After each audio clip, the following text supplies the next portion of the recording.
There's a sense, and with good reason really, in a monastic context, it's like, well, recognizing that these are really charged areas of life. So how are we going to deal with the fact that this stuff of one's working life and one's career and who one takes oneself to be in that and all the energy that goes into it?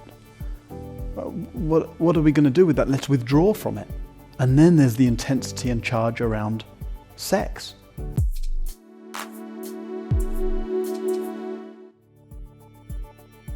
So welcome to Mindful Monday. And for this week's Mindful Monday, we have an excerpt from an interview with teacher Martin Aylward. Martin is an old friend of mine, so I'm a little bit biased about his work.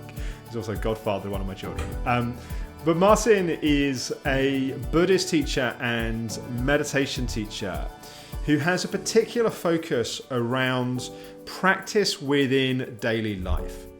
So whereas a lot of meditation teachings can be focused on this idea that we have to be separate from life, we need to go and practice meditation in a retreat center, and that's really where change happens.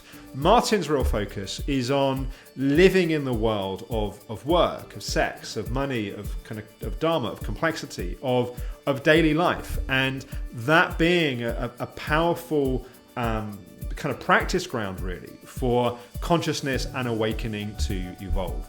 So this excerpt is the first part of an interview that we did called Work, Sex, Money, Dharma. And in this, what we're talking about is this divide between retreat life and real life. This is an excerpt from an interview on Conscious Life. Conscious Life sponsors Mindful Mondays. Conscious Life, you can find over 400 hours of online courses and workshops and interviews such as this. So here's Martin Aylward. Hi, I'm Alex Howard, and welcome to the show. My guest in the studio today is Martin Aylward. Hi, Martin. And Martin is a Buddhist teacher who has been teaching retreats around the world for the last 15 years. And he is particularly known for developing innovative ways of bringing Buddhist teaching into everyday life. And in today's interview, we're going to be talking about a workshop that Martin runs called Work, Sex, Money, Dharma. So Martin, maybe as a starting point, why did you put this workshop together?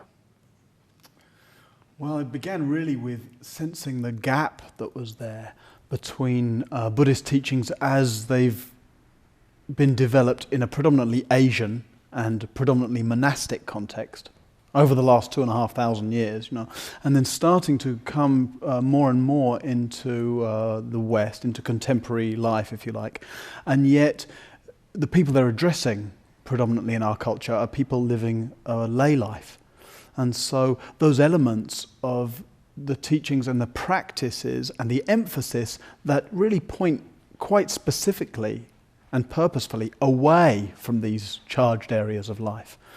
There's a sense, and with good reason really, in a monastic context, it's like, well, recognizing that these are really charged areas of life. So how are we going to deal with the fact that this stuff of one's working life and one's career and who one takes oneself to be in that and all the energy that goes into it? What are we going to do with that? Let's withdraw from it. And then there's the intensity and charge around sex and intimate relationship and how much energy that takes and how much investment there is in that. Okay, well, let's withdraw from that as well. And then dealing with money, that's complicated and that takes a lot of it. So let's withdraw from that as well. So these three areas are the areas that the traditional context of practice chooses to withdraw from in order to kind of have the space from that, in order to explore one's consciousness and see one's habitual patterns, etc. And obviously that space, in a sense, is important because it gives people the space to step away and to reflect. But I guess the danger is it creates the experience where there's someone's spiritual life that happens in one place and their worldly life that happens in their daily life. And that creates somewhat of a split between those two places. Right.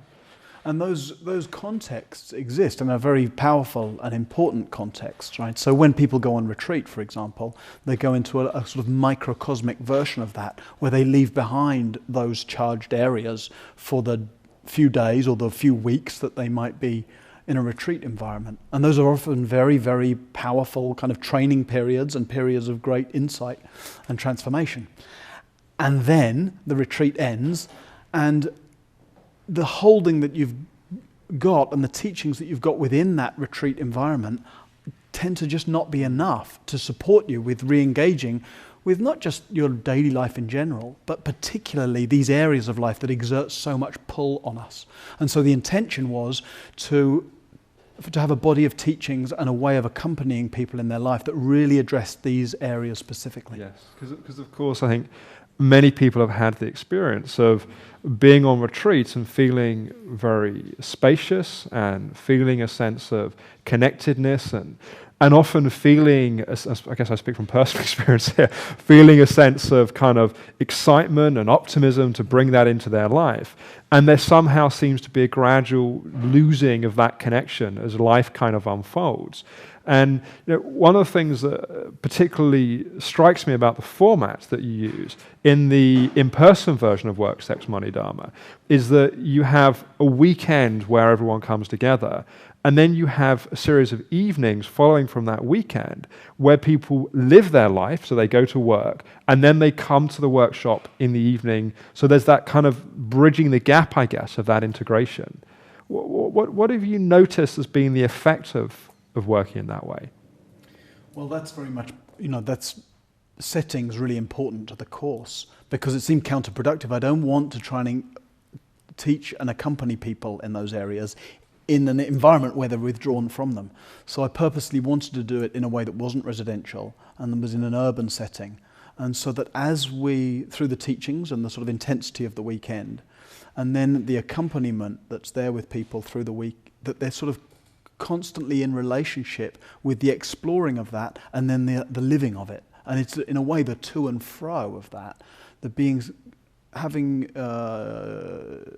your own sort of patterning and reactivity kind of seen up close as it's playing out in your day-to-day life, in your relationships and in dealing with money and in going to work.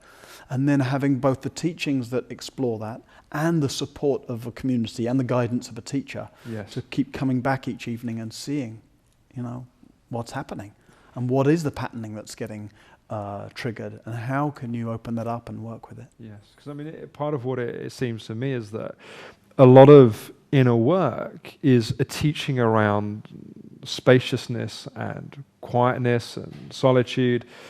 And there's a great difficulty when someone's got a daily life which is about noise and complexity and dealing with stickiness in relationship with different people.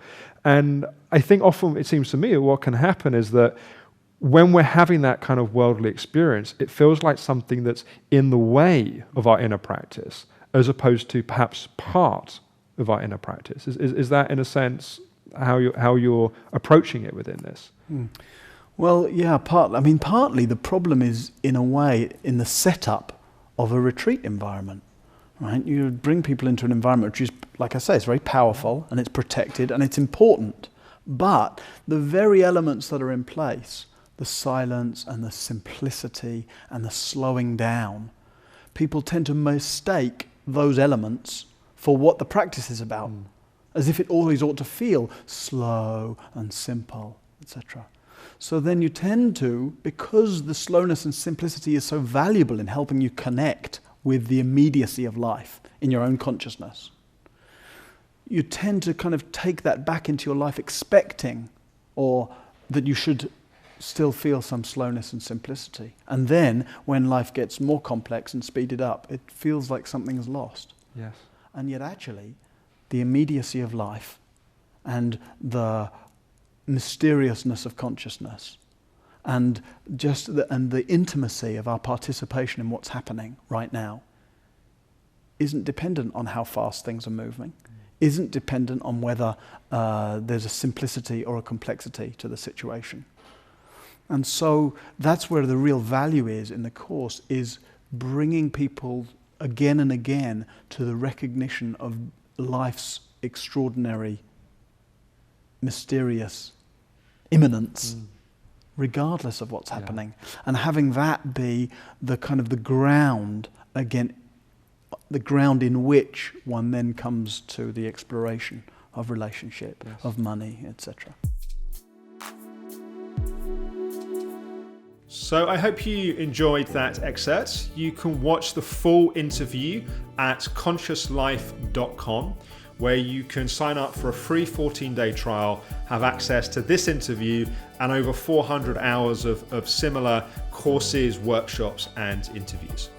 Tomorrow it's Therapeutic Tuesday, and on this week's Therapeutic Tuesday we have a mini session that I filmed with a guy called Alex.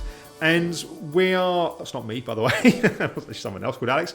And we are exploring the importance of listening to one's body. The instigation of doing the session was that Alex is recovering from chronic fatigue and has this energy crash in the afternoon, and was trying to figure out what's causing that and how to navigate that. And where the session goes is a kind of exploration of what his body's trying to communicate to him and why it's so important to listen to that. So that's on Therapeutic Tuesday, tomorrow on Everyday Alex. You've tried yoga, perhaps even meditation, and you've felt calmer and more aligned. But what next? In the hustle of today's fast-paced flow, how do you live a more conscious life? Our mission is to give you the tools and support you need to live a happier, deeper, and more conscious life. We have over 200 courses and more than 150 of the world's leading teachers available to you right now. It's like going on a retreat from the comfort of your own home, whenever you want, whenever you need it. With our 14-day free trial, you can get started now and discover what's possible for your inner life.